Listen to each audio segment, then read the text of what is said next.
ჩვენ ახლა ვიმყოფებით მცხეთის მუნიციპალიტეტის სოფელ ნიჩბისში, ნუშის პლანტაციებში.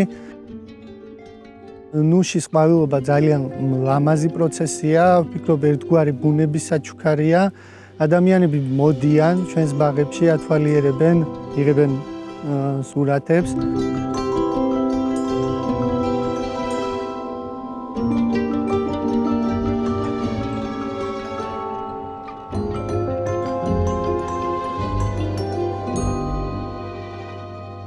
საქართველოში რეგიონებისა და ჯიშების მიხედვით ნუშის ყვავილობა იწყება მარტის დასაწყისში და სრულდება აპრილში. კარგი ყვავილობა უხვი მოსავლის საწინდარია, თუმცა გამომდინარე იქიდან, რომ საქართველოში ნუშის კულტურაში არსებობს სხვადასხვა მავნებელ დაავადებები, აუცილებელია ყვავილისგან მიღებული ნაყოფის შესანარჩუნებლად სხვადასხვა სახის აგროტექნიკური ღონისძიებების დროულად და სწორად ჩატარება.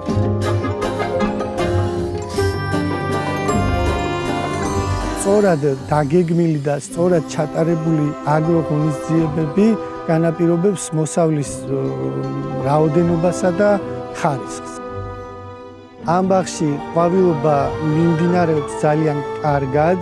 ყვავილების რაოდენობა იმისათვის, რომ მოსავლის რაოდენობა იყოს ძალიან მაღალი, შესაბამისია.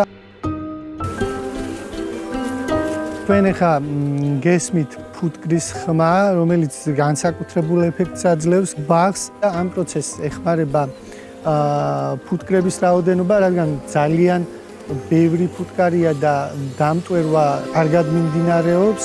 მაგალითად, რომ შევხედოთ ამ ხეს, ძალიან ბევრი ფუტკარია, რაც ძალიან კარგია ნაყოფის ჩასახვისა და განვითარებისთვის.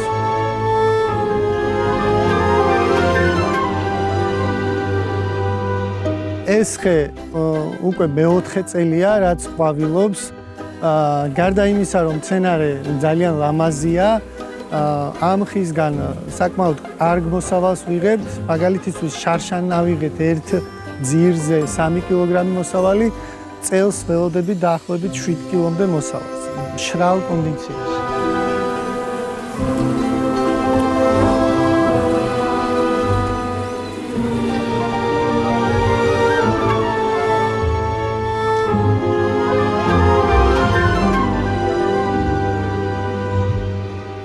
ასე რომ ეს მცენარე თავის სილამაზეს მოსავალშიც და გემოშიც ამართლებს.